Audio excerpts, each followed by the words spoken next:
My name is Joe Lutz. That's L-U-T-Z.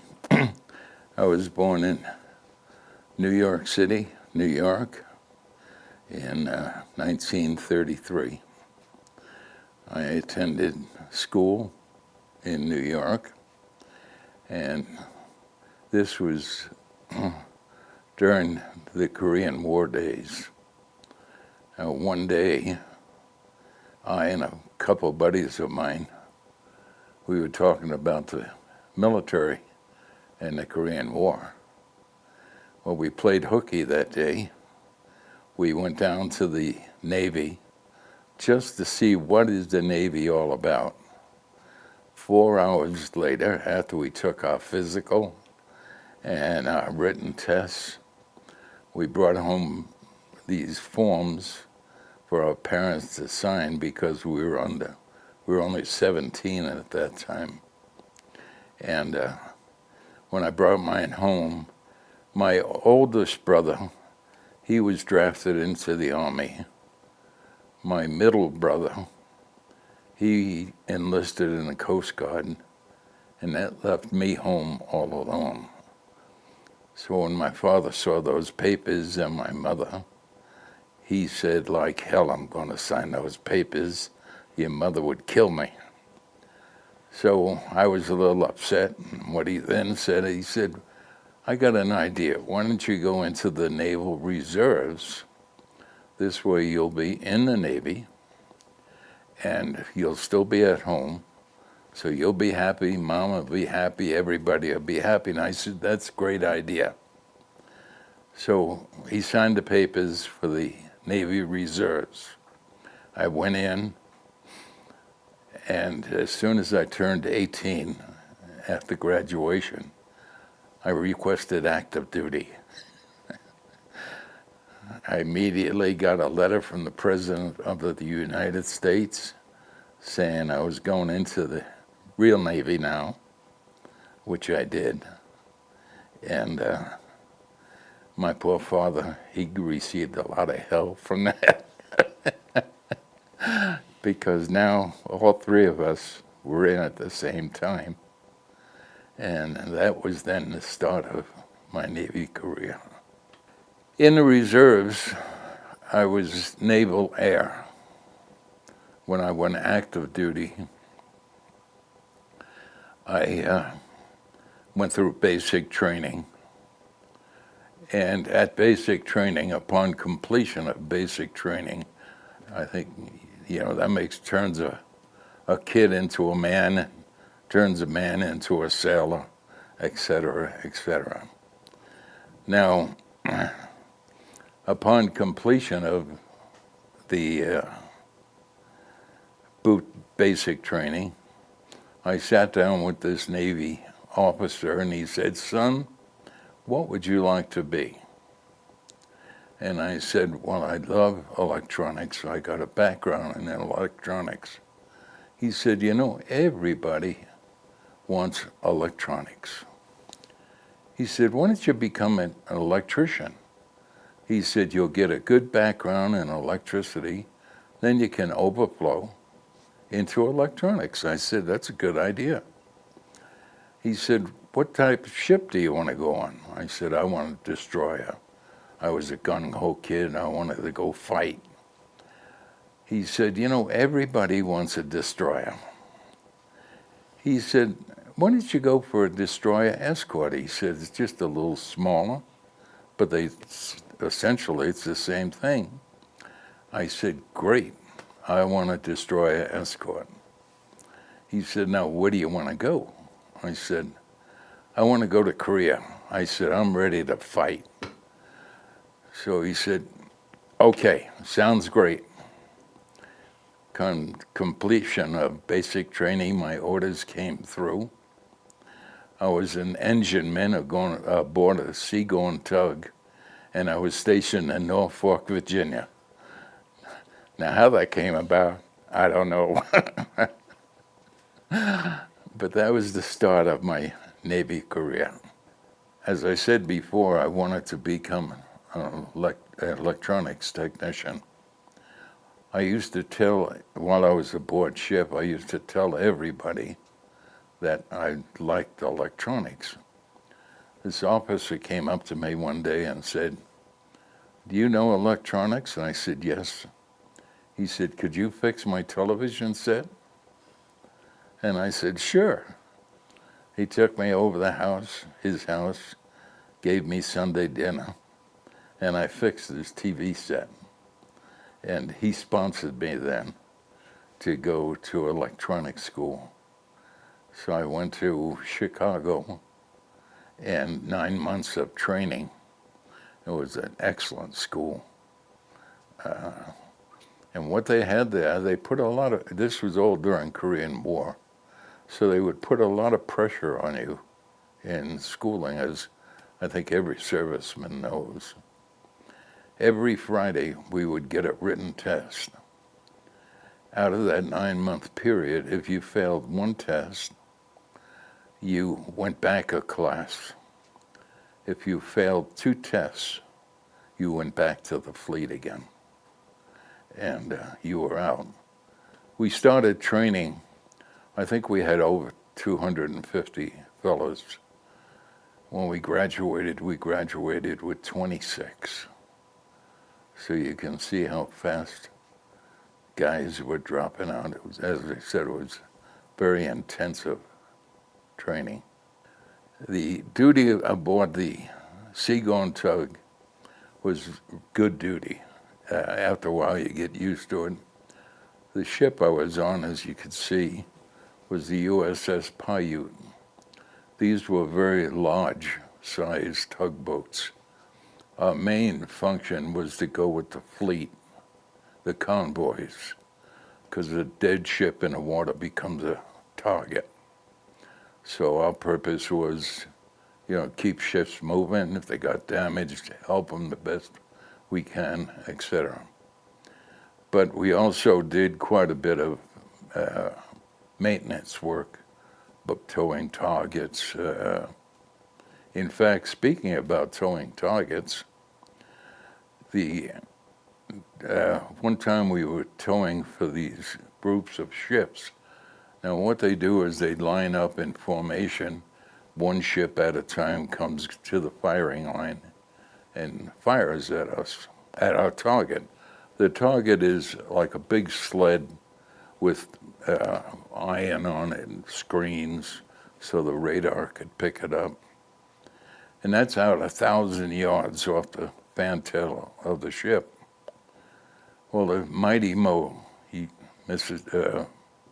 came up, that's the USS Missouri, came up to fire, and we used to stand on the back of the ship, the fantail, and what we would do is watch the ship. You'd see a flash of fire come from the guns, and if you looked at the target, you could actually see the bullet skip across the water, like you were throwing a rock across a lake. It would actually skip. Well, the first shot was always over target. Second shot was under target to get marks. Third shot then was on target. Well, here we're standing on a group of us standing on the fantail. We see the flash of fire. Next thing we hear is, shoo! She sighted in on us and not the target. She almost shot us out of the water. I'm glad the first shot was over the target. And I did meet a fella in my career that he was on the Missouri, USS Missouri, at the same time. So he was on that ship, and I was on the ship that was being shot at. But that was some of the excitement. How big was the Paiute? It was, I'd say it was as wide as 2 destroyers. It was about just a little shorter in comparison to a destroyer. But we had lots of, we didn't have speed. Our top speed was 16 knots, but we had power. We could pull 2 aircraft carriers at the same time, which we did. We pulled 2 carriers. I remember they were stationed down in Florida. I don't remember where we pulled them. Most of the times when we were towing, we're always towing at 16 knots. That was our top speed. And the whole ship would be rattling at that speed. Even when we pulled the 2 aircraft, they were small aircraft carriers that was used during the Second World War, and they were being decommissioned. We were still pulling the 2 of them at 16 knots. As I said, we had lots and lots of power, but not too much speed. But yet, when we went with the convoys, we kept our position all the time. We kept at the same speed, even though the larger ships could move a lot faster. But we all just kept together at our speed. That makes sense. A convoy can only go as fast as the slowest ships, otherwise they Yes. fall apart. So. The propeller, we had only one prop on the ship, but each blade was 16 feet, was 6 feet in length. And as I said, it was a very, very powerful ship. It ran on diesel. We had 4 diesel engines on board. They were, I forget. It was about 10 cylinders on each side. The head of a cylinder was about this size here. We had 4 of them. Those 4 powered generators. Generators powered motors, and that's how the motors then turned the drive shaft, and that turned the propeller. That's what we had as far as the ship equipment. The engines were diesel. They would start by air pressure. Before you turned the engine off, you pumped air into these huge tanks.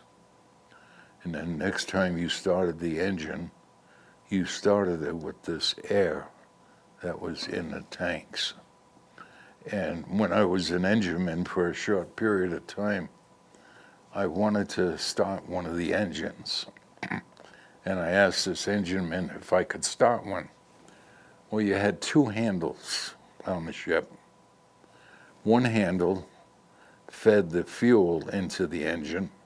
The other handle fed the air into like a turbine that turned over the engine. Well, as soon as the engine started, you'd have to release the air right away and then give it more fuel. Well, I stood there, had the 2 hands. I was instructed what to do. I pulled down the 2 levers. The engine made this here enormous vroom. I froze. I just had that shooting out all the air in the tank and the engine. They finally had to take my hands off these 2 levers because it sure scared the hell out of me when that engine took off. But that was the power that we had on the ship. In fact, the ship I was on was left over from World War II. It had the armament on the ship. We had 1 3-inch cannon. We had 2 20-millimeter machine guns. We had 2 40 caliber, like for aircraft, the 20s and the 40 caliber. was mainly for aircraft. At one time, we also had depth charges on the ship, and that was during, I guess they used that during the Second World War, because when I got on it, they had removed all the racks where these depth charges stayed on, so that was all taken off. But yes, we did have armor on board ship. It was a working ship. We had everything to take care of a ship that was in trouble. We had divers aboard that could go down. About how many people were in the crew of a tug like the Paiute, and what were some of the other duties that they had? We had about between 90 and 100 crew. The crew, we had boatswain's mates. They were the fellows that kept the ship clean, did all those type of jobs. They painted the ship. They also did a lot of, while we were out to sea, they were our lookouts. They would steer the ship. An officer would be there and tell them, what the compass should be reading and where we were going. But they did all of that type of work. We had gunner's mates. In fact, what they would do when we were out to sea, they would break out like a couple of Thompson submachine guns. They would break out M1 rifles, 45 pistols, and on the back of the ship, we would just have target practice at nothing. And we'd spend the whole day just shooting at the waves. We'd shoot at just nothing, but we would spend a lot of time, which would keep us busy. But anyway, these were some of the things that we would do aboard the ship. Back to the men on board, we had carpenters on board, diving personnel on board. I was the only electrician's mate. We had quartermasters. They were the chart the ship, to read the charts or the maps of where we're going. We had a full complement of men on the ship. Now, as far as the sea duty, I went from anywhere aboard the ship, from Labrador down to South America. Hit just every port in between. So it was a lot of sea duty. I spent a full time on this here ship, the USS Paiute. We spent a lot of time out to sea. I'd say we spent, the longest I was out without touching land was 33 days, which today is nothing. The carriers go out for years. But our longest stay was 33 days. And that was the time that we were up in Labrador on those fleet maneuvers.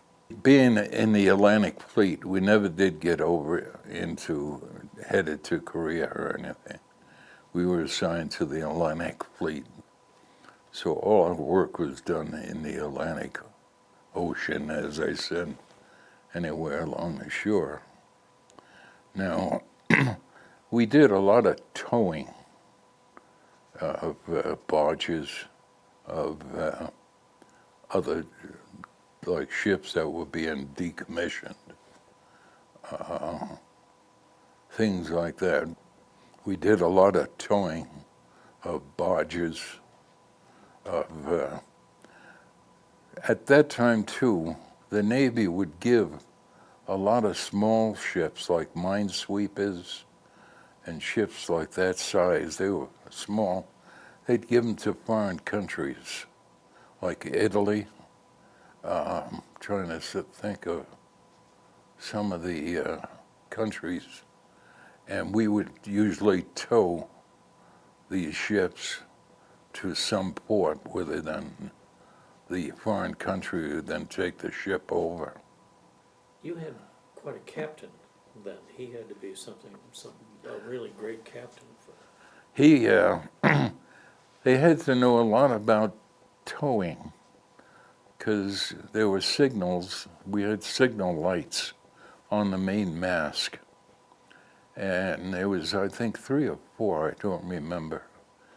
But each, those lights, it determined how many lights were lit and their position to whether we're towing or not. That was all relative to what we were towing behind our ship. And he had to know all of that information of, where we could tow ships, how we tow them, everything else. And he wasn't a full-fledged captain. First time, captain aboard, he was only, he was a lieutenant. His second one was Lieutenant junior grade. We never got, I don't think we ever got above lieutenant as captains of our ship. But as I said, they were usually very knowledgeable people. What we used to do too was occasionally we'd go get a barge full of ammunition. And this ammunition was anywhere from 5-inch shells, pistol 45s, 30-06s, and the barge would be filled with this ammunition. Now there were certain locations in the ocean where they would throw this ammunition overboard and just get rid of it. And we would have so much ammunition aboard that ship, or that barge, we would spend most of the day, just the whole crew would be on this barge, except the ones that, had to work on the ship.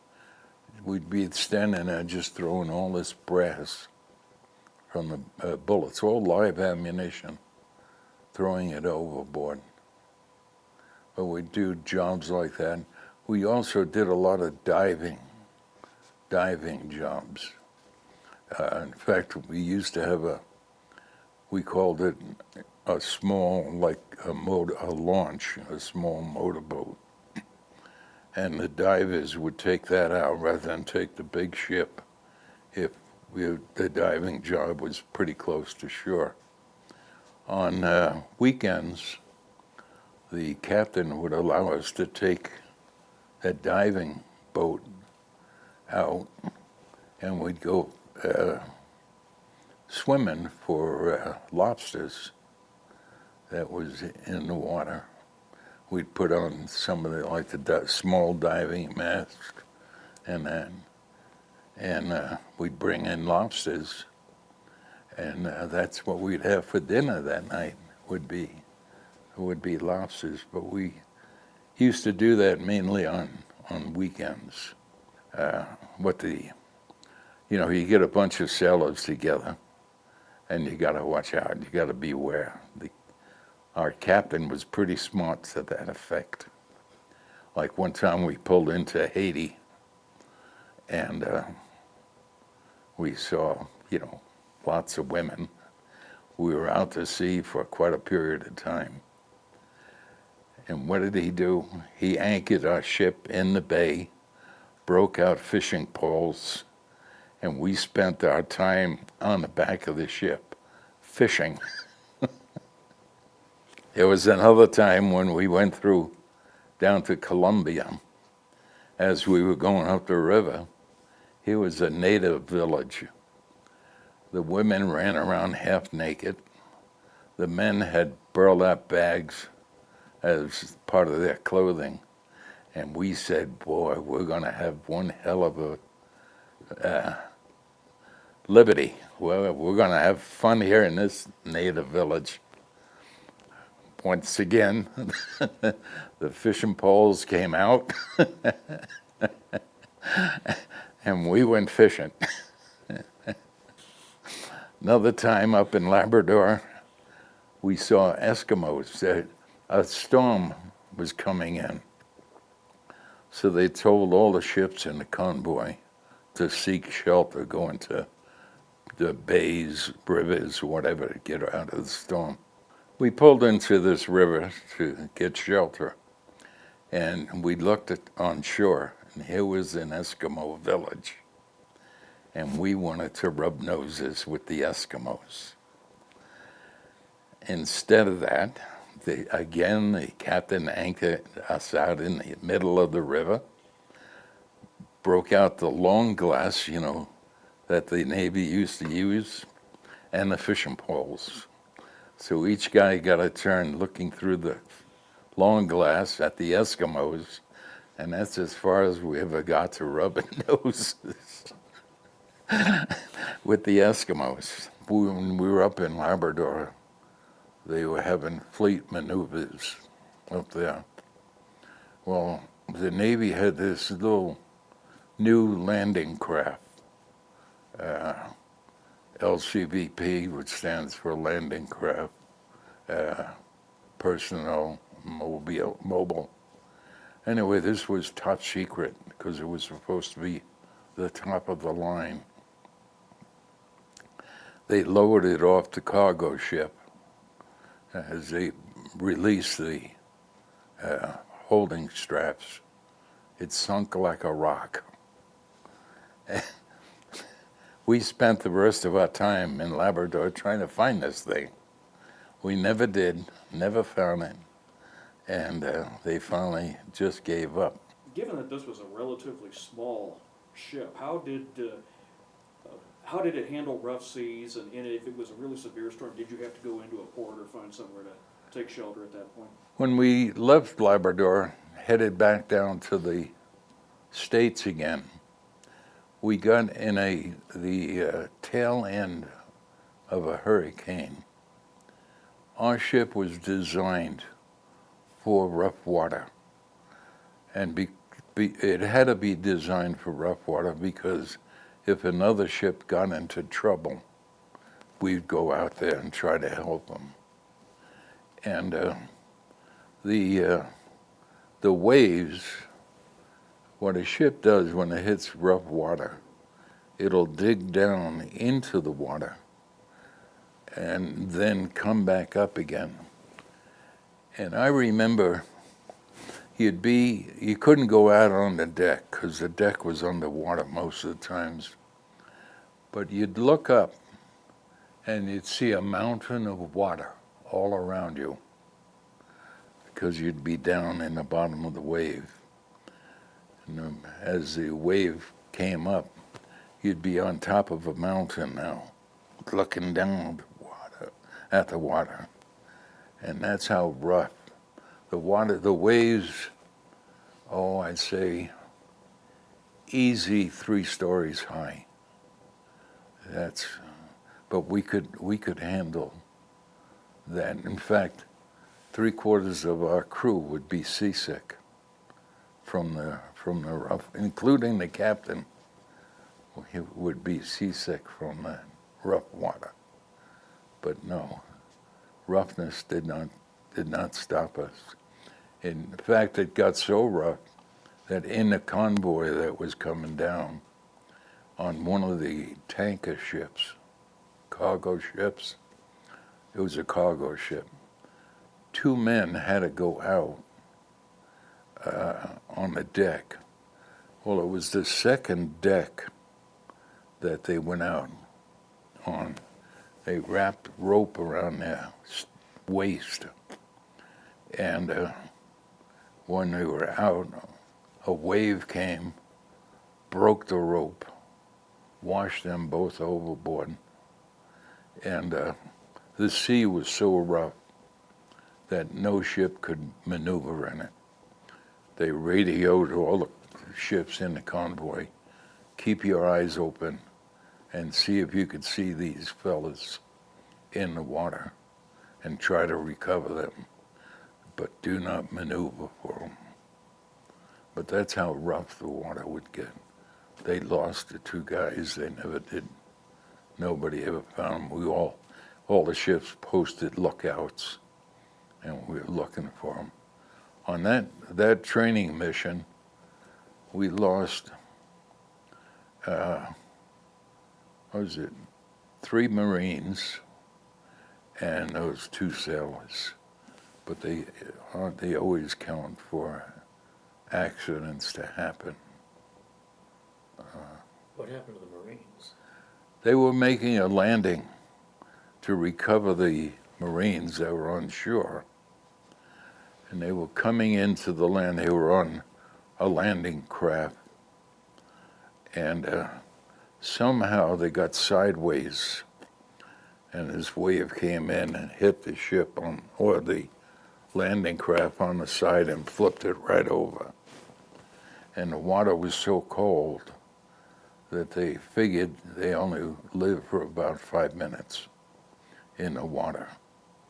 It was that cold, hypothermia, set in and killed all three of them. Yeah. People think if you weren't in combat that there was no danger, and there was definitely danger on training missions for things like that. Absolutely, yeah. We had inspections quite regularly.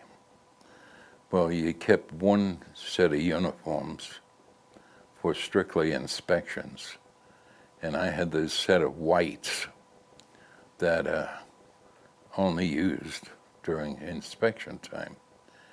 Well, we had an inspection. Upon the completion of the inspection, I was going to go change to my regular work uniform, and my buddy said, "Come on, let's go get a couple beers." And I said, "Well, let me change." And he said, "We're only going over for a couple beers, that's all." So I said, "Okay." I went ashore with them. We played a game called Cardinal. What you had to do is you had to chug-a-lug 3 large glasses of beer before you became a neophyte. And then there was a sequence that you had to go as chug-a-lugging another glass of beer. If you made a mistake, you stopped. You started all over again from the very beginning. Oh, you finished that beer and started over. If you wanted to know what your mistake was, you had to chug-a-lug 2 glasses of beer. Now, the more beer you drank, the more errors you made, and the more mistakes you made, you just kept on going. Well, after we got finished playing the game, I never did make Cardinal. So anyway, then we came back to the ship, and we were it was about 4 of us. We were all having fun. Before the night was over, we were sliding down the guide wires of the mast. Needless to say, my uniform was torn to shreds, pitch all over it.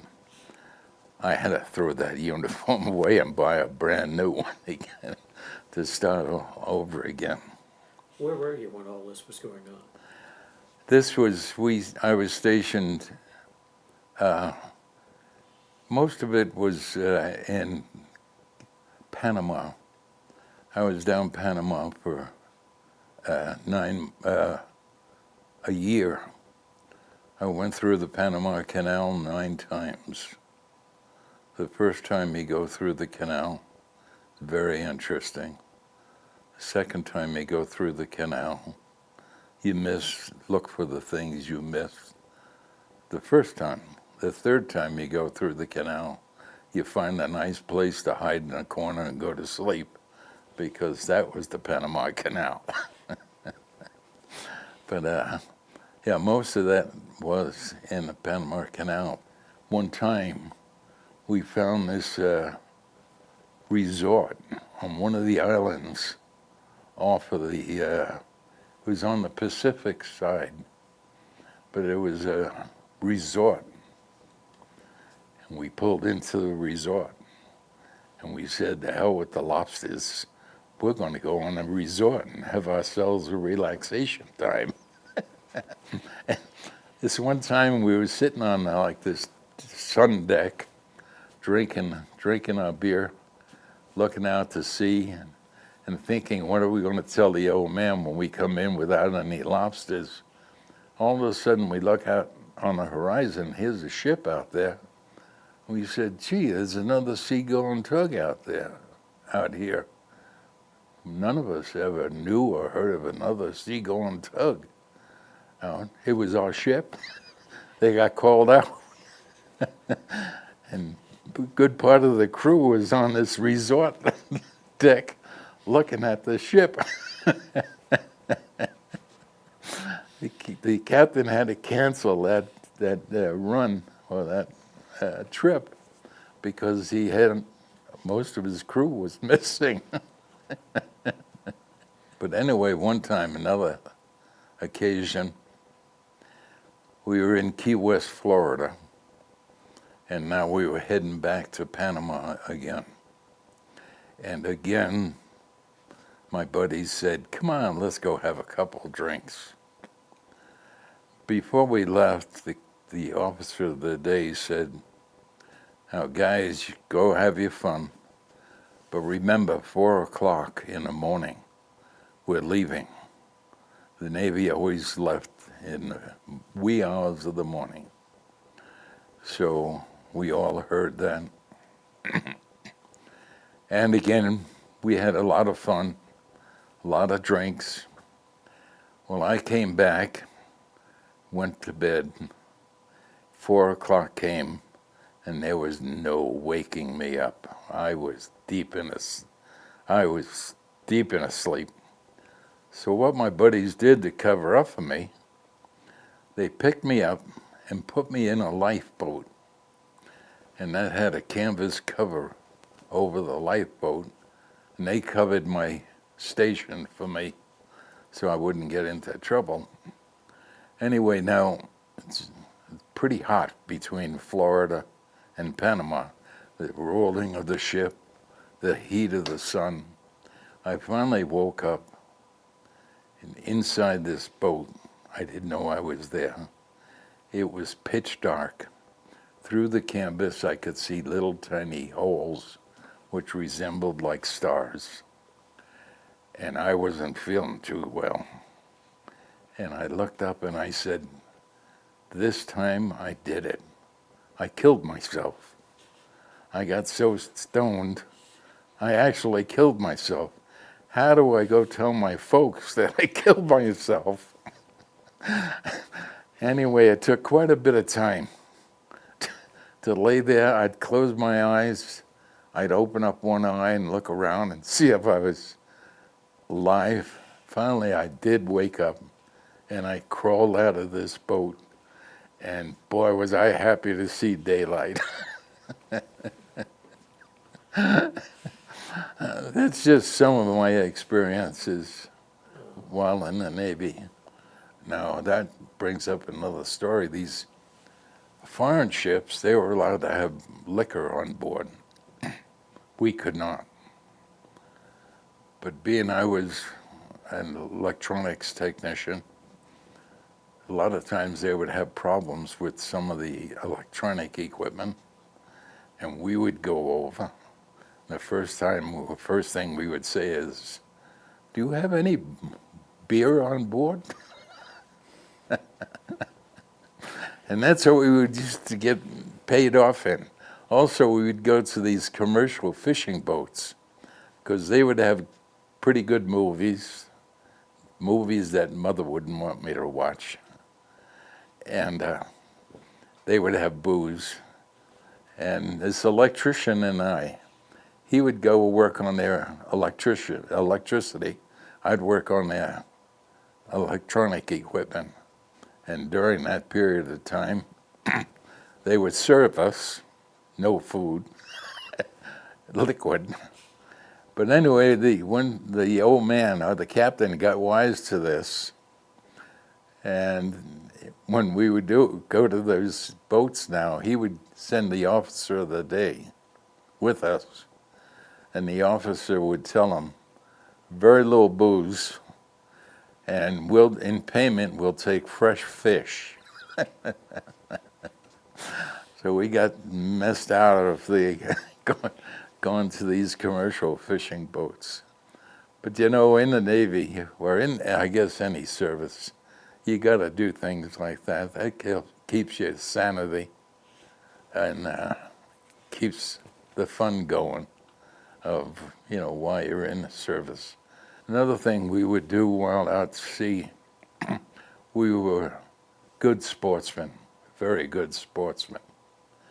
We had a 1,000-pound test line, parachute line. On the end of that line, we would take it was a silver head of a fish, and we tie red and white cloth on it and tie that on to the end of this 1,000-pound test line, throw it all overboard, and let the ship just pull it. Every so often you'd go back there and you see if you can pull the line in. If you couldn't pull it, there was usually a large tuna or some sort of big fish that was caught. And again, as being good sportsmen, we take the line, put it on a winch, and winch the fish in. No fishing poles. And then that night for dinner, we'd have whatever we caught out there. We caught quite a few tuna. Another time, we were in Panama, I and this fellow from the Bronx, Dan was his name. We were sitting on the back of the ship. We were tied up against the pier. And we started talking, and we heard there's a lot of sharks in the water down Panama. So we went along throughout the ship. We had the cook give us a piece of steak. We had the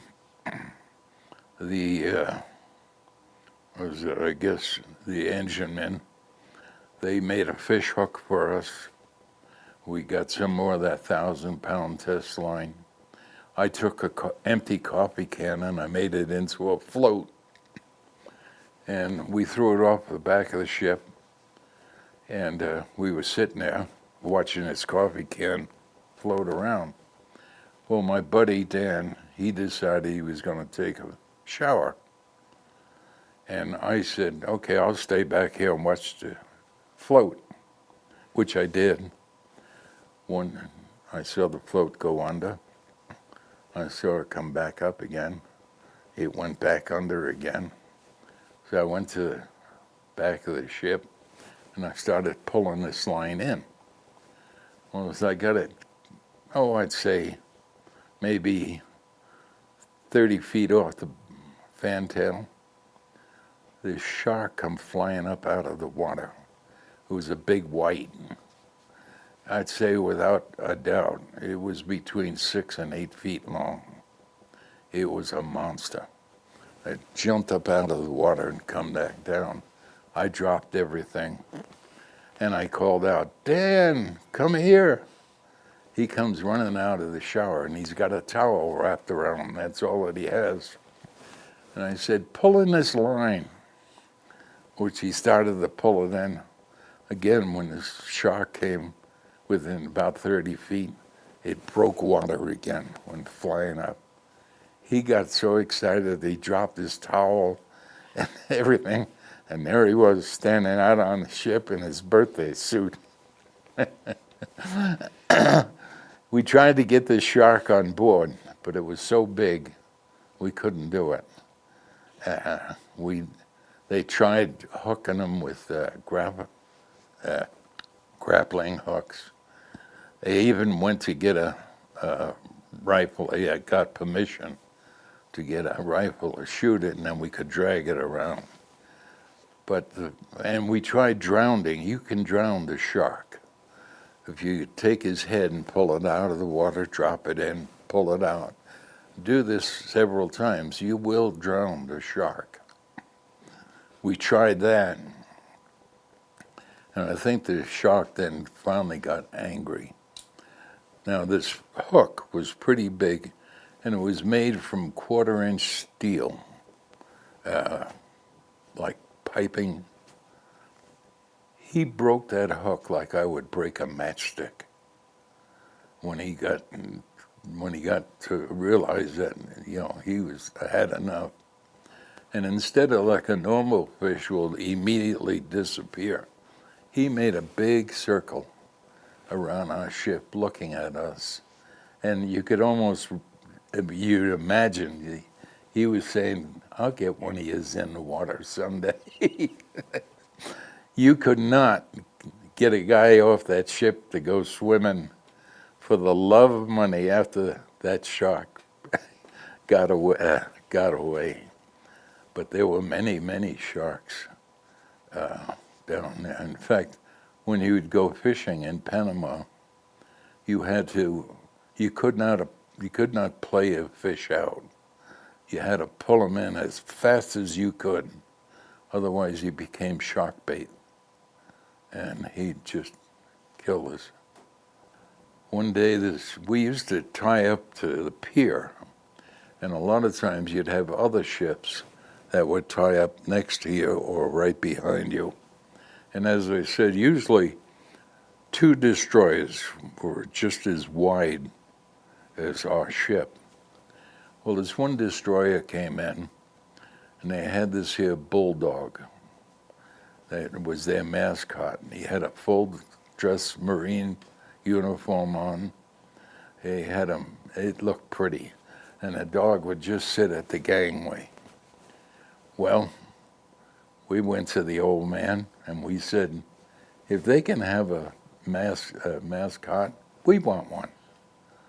So he said, okay, go get a dog, which we did. We got a flea-bitten mutt and brought it on board ship. And this was going to be our mascot.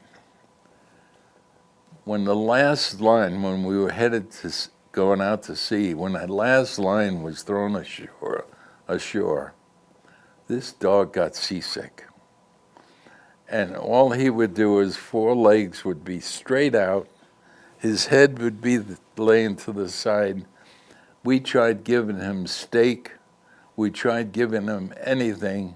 That poor dog for 30 days did not eat anything.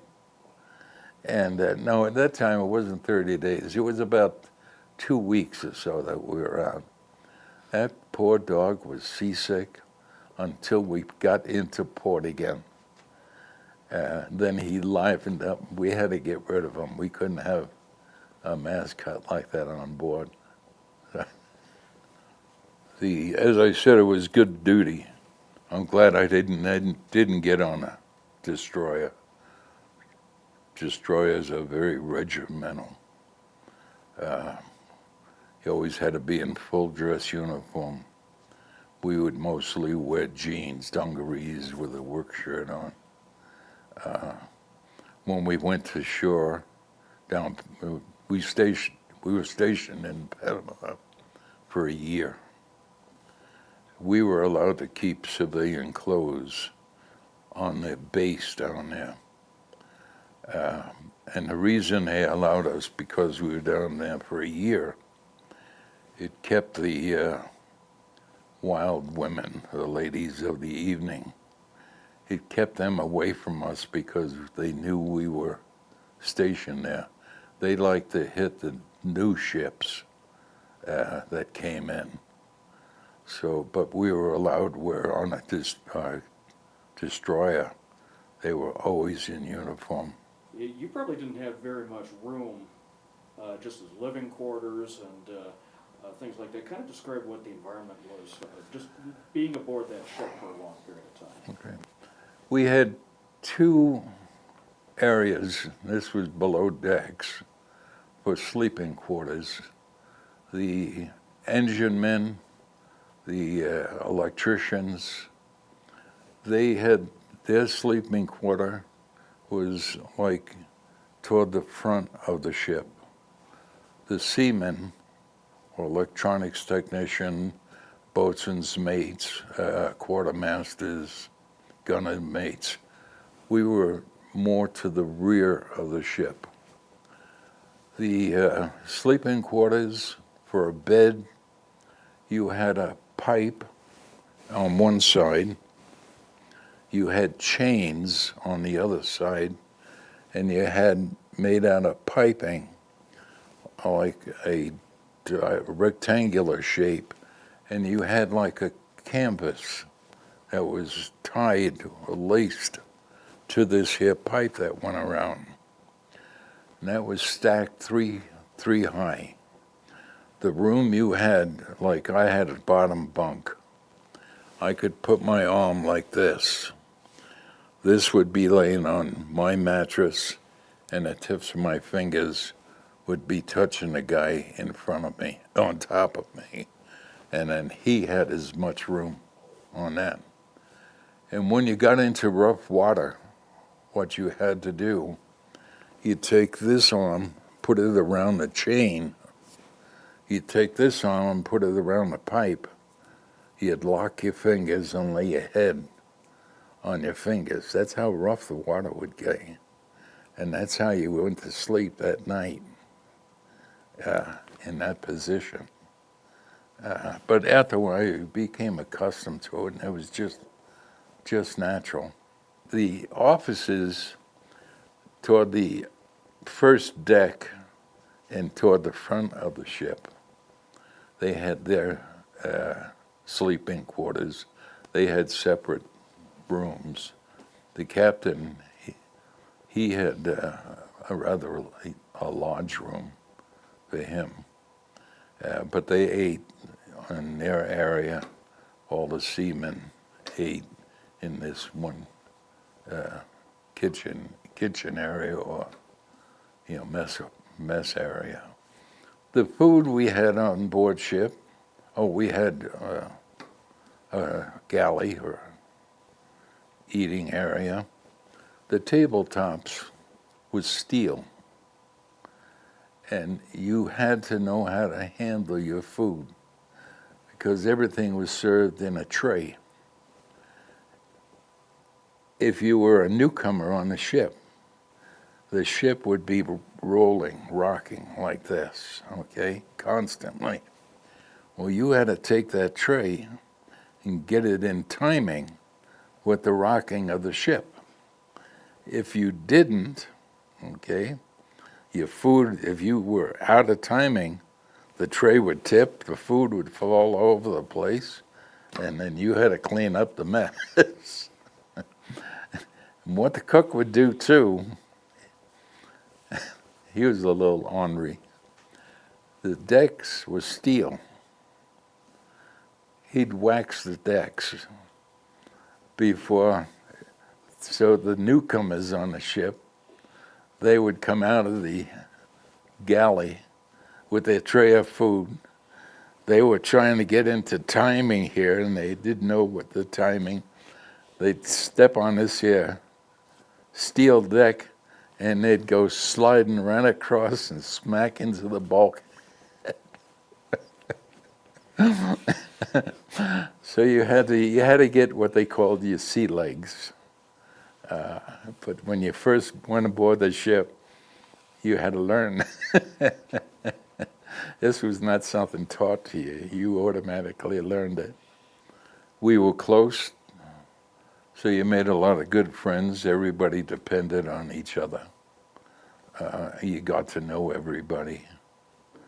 As I said, there was about 93, the complement on our ship. So you got to know each other, and you made good buddies with them. Life was not bad, and you do dumb things just to be amused and keep on going, keep sanity in.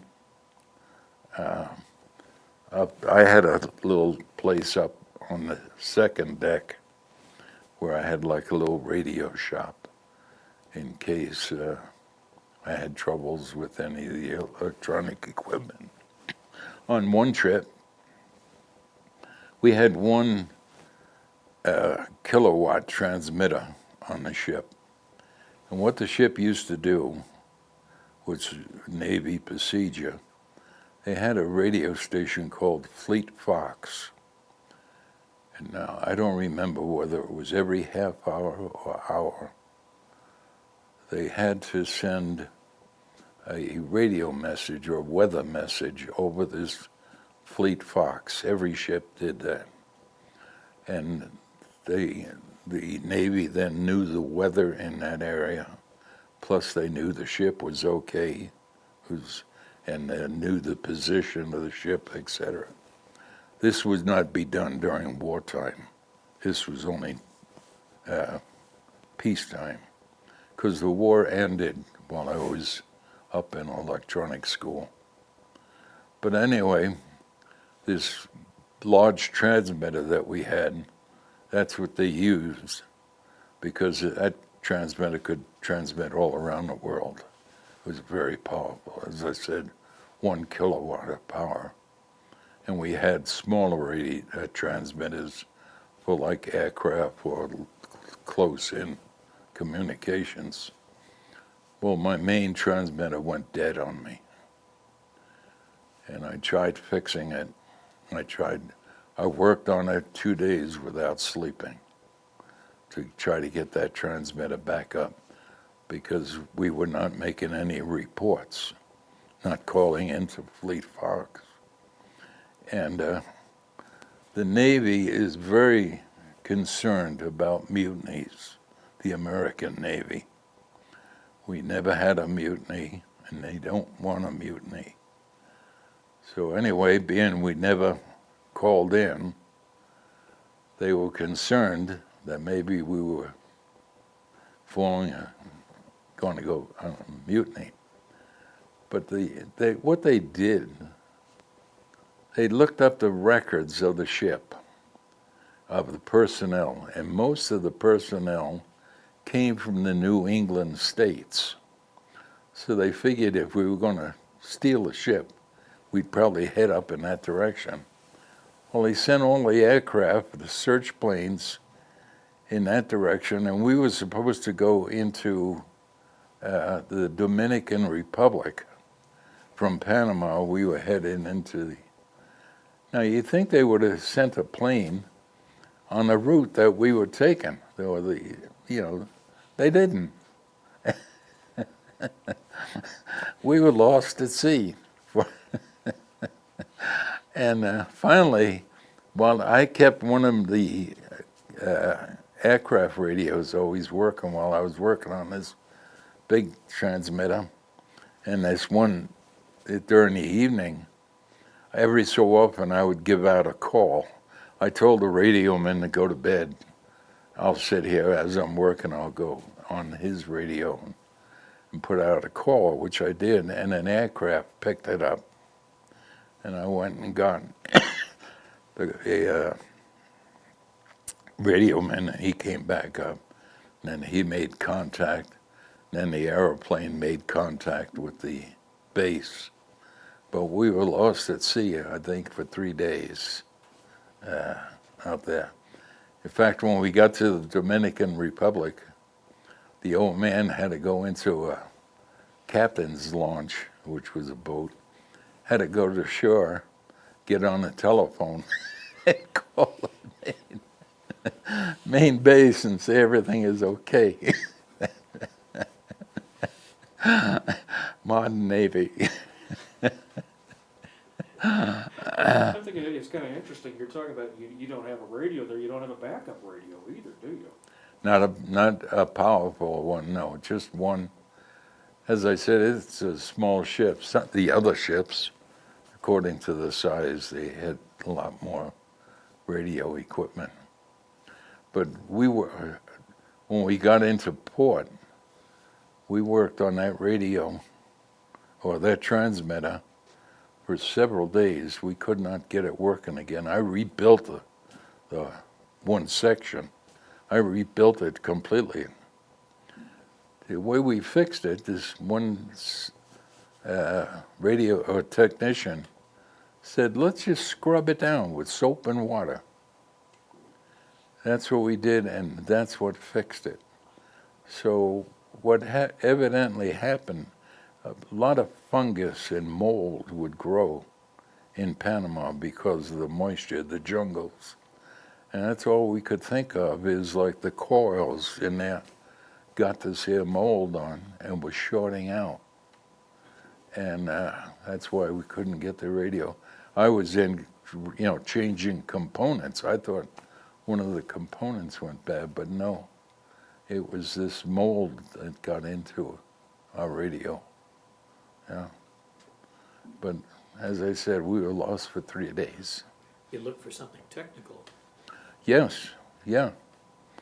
As I said, I worked all 3 days without sleeping, trying to get that thing back up on it. And it was just this one fellow said, let's try it. Let's just wash it down. And that's what did it.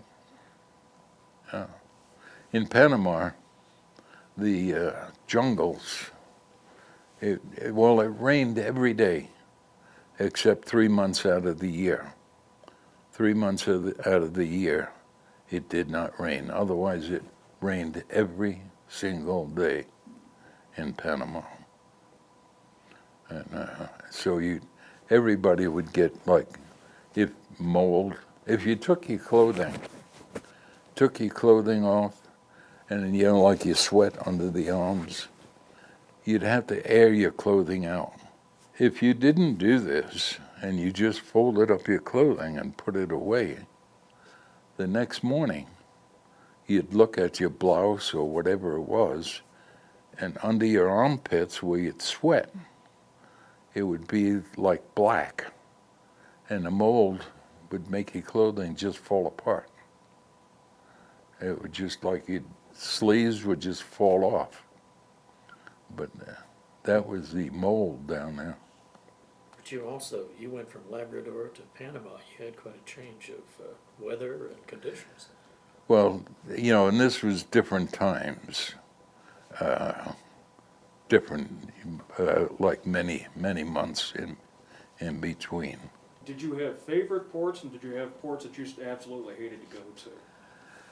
We used to go to Key West, Florida, an awful lot. There was like an air base down there.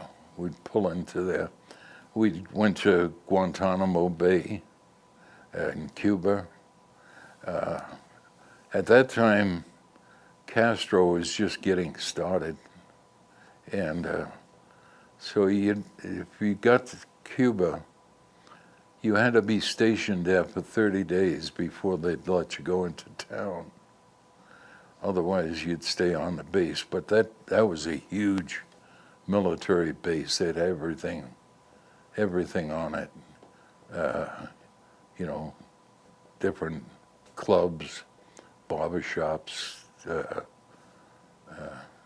military stores, and that.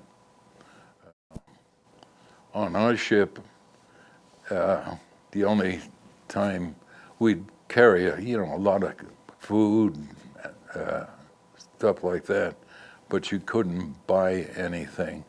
We didn't have any ship stores. It was too small for that. We would buy cigarettes while we were on the base, but they would be put away until you were 3 miles out to sea, because then it would be tax-free on the cigarettes. I was buying cigarettes for 9 cents a pack because it was all tax-free. And you couldn't carry those cigarettes. If you wanted to take them ashore after you pulled into port, you could only take 1 carton with you, because guys would go ashore and sell them. 9 cents a pack. If you sold it for whatever, 10 cents, you were making money. But where the big ships, the large ships like the carriers and the battleships, they have barber shops on board, base exchange. They have everything on board those, especially the ones now. They handle, about 5,000 personnel on the ship, on the big carriers. And they can go out. Today, the atomic ships never refuel. The ships that are run by, nuclear energy, the energy that they put on that ship when they first built it will handle that ship until it's decommissioned. What's happened to the Paiute? It got decommissioned and turned to scrap. Shucks, I should have brought the information with me. I believe it was around 1959, I think, they decommissioned it and turned it into scrap. I don't know what they use today in place of the Seagoing tugs, because I know we were very important, not as a fighting ship, but as a maintenance ship out there. And I don't know what they have today. Because as I said before, a ship that does not move in the water is a target. So you have to keep them moving. Go ahead and explain what you've got there on the table. Okay, now a sailor, the way the sayings goes, a sailor has a girl in every port. So I had to live up to tradition. However, I had a girlfriend at home that was going to be my future wife. So I had to be truthful to her. So what I did while I was in the Navy, when I hit a new port, and I would go purchase a girl. And this was my girl in that particular port. This here little doll came from Washington, D.C. That was one of them. This doll came from New Orleans, which reflects it. And this doll came from Key West, Florida. Now, every port I hit, I did send her one of these dolls, and in the package, I would say, this is my girl from Key West, Florida that I went out with. Today, she has a cabinet filled with dolls from every port that I went to as the girl I met in the port. And we finally got married after I came back from there. But she used to collect this. I used to, while down in Panama, they had a lot of stores. It was a trade center in Panama. So you could buy a lot of stuff from just about from all over the world, because these ships going through the canal let go a lot of their cargo. And one Christmas, what I did, I used to go ashore, and rather than just go to the bar, I'd walk around town, and I'd pick up various items, as I said, a doll or whatever.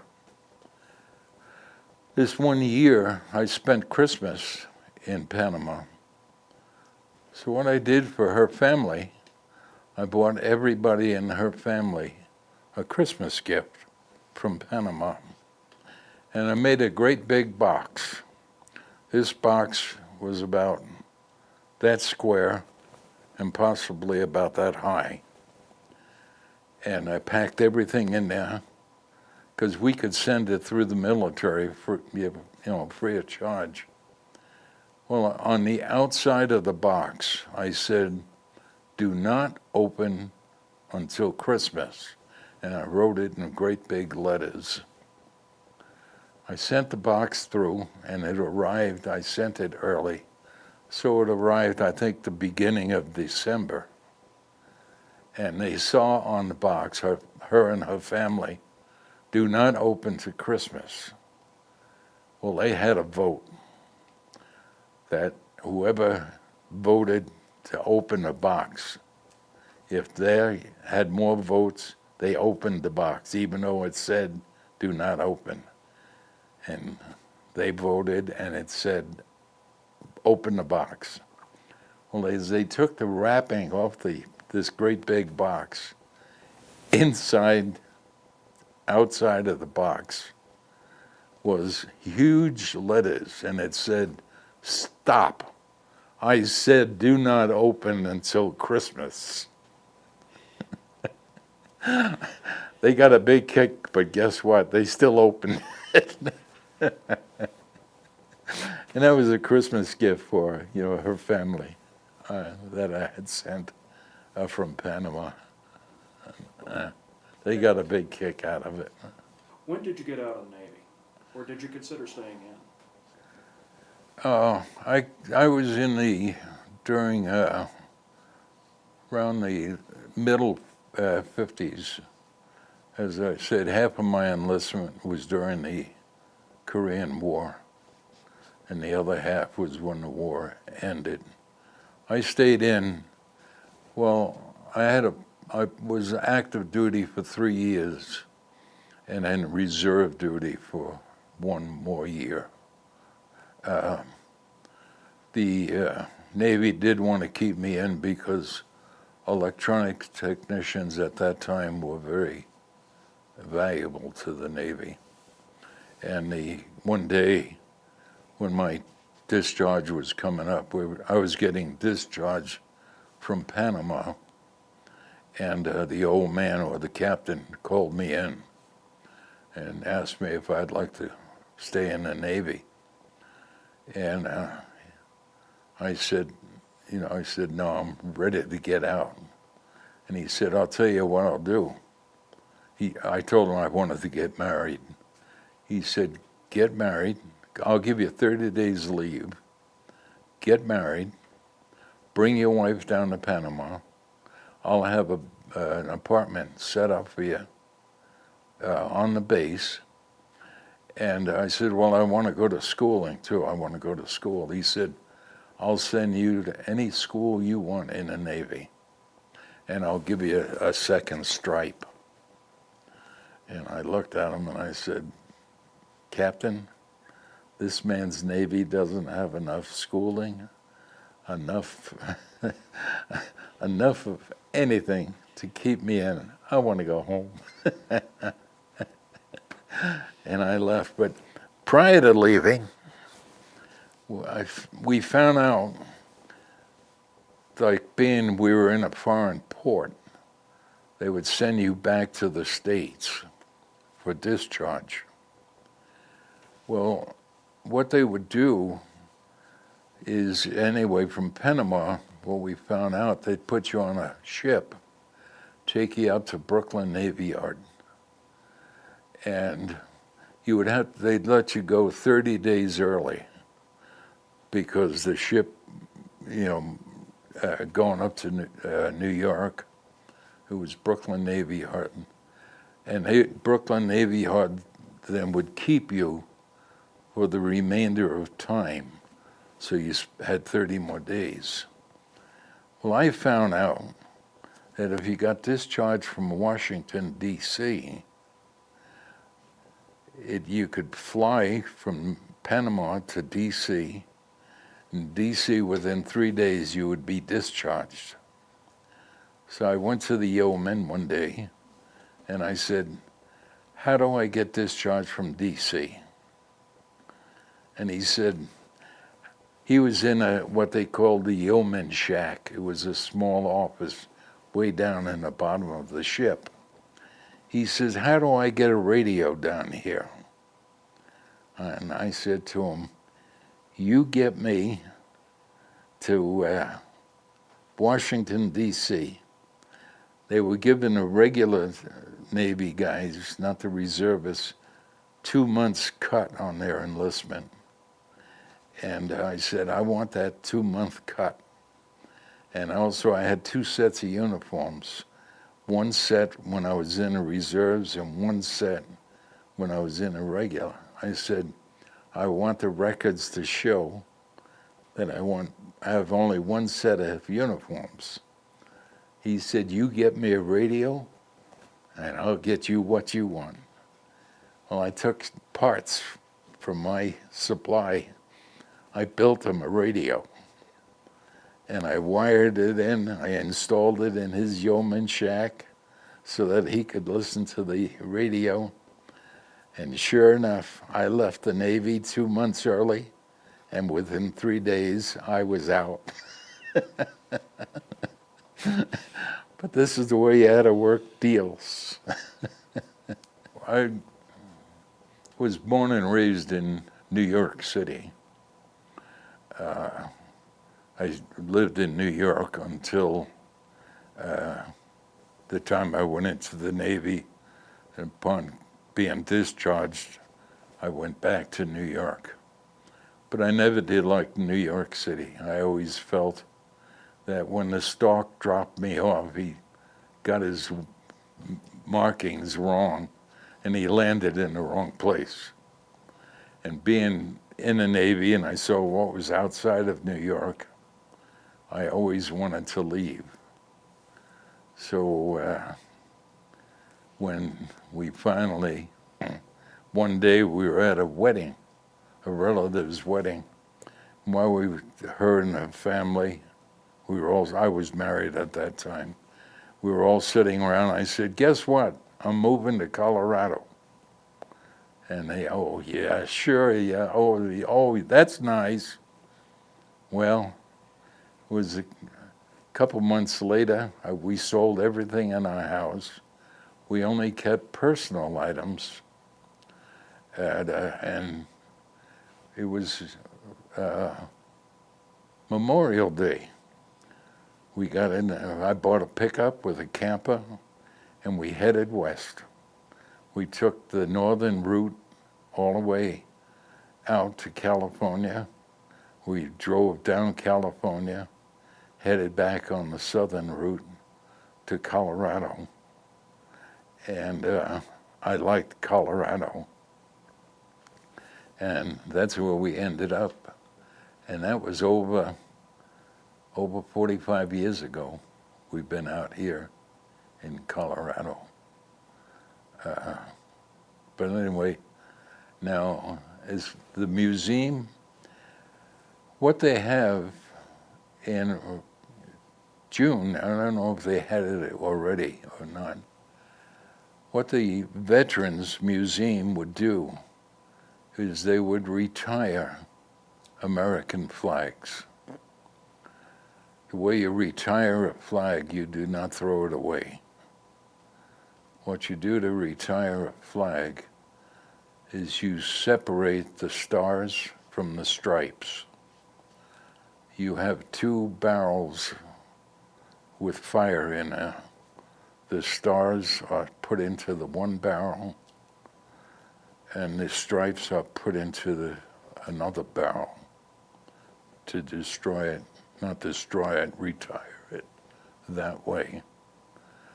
Which you're giving, first you give, they have a color guard setting up, and you have a memorial set up for the retirement of those flags, which is an honorable way. Well, anyway, that got me, we used to attend it every year, and that got me interested into the museum and the fire department that did this.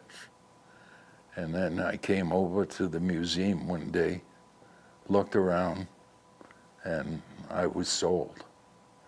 And this is a very nice museum. We have a nice display here. And I used to go around taking people on tours, explaining some of the items that we have here. I don't know too much about the Army or the Marines, but anything in the Navy I would try to elaborate on. And that's what got me here. I'm an ex-board member. I would have been on the board, but the wife got ill, so I had to be at home. So I resigned from the board, but I'm still somewhat active. I'm their carpenter, I should say. When they need a table made or something repaired, I'm the guy that does it. I never regretted being in the Navy. It wasn't really, after my time, my 4 years are up, I came back home again. I met a lot of good friends, good buddies, and they were spread all over. And sorrowfully, I didn't keep contact with them after the Navy. But I still remember, you always remember the buddies you made while in the military. It's a moment in history, the military. As I said, it's a very good education for a fellow. You learn to stand on your own. You make very good friends. And you have very, very much pleasant memories. The pleasant memories remove the bad times. So you forget about all the bad times, but you remember the best, best, best, best, best, best, best, best, best.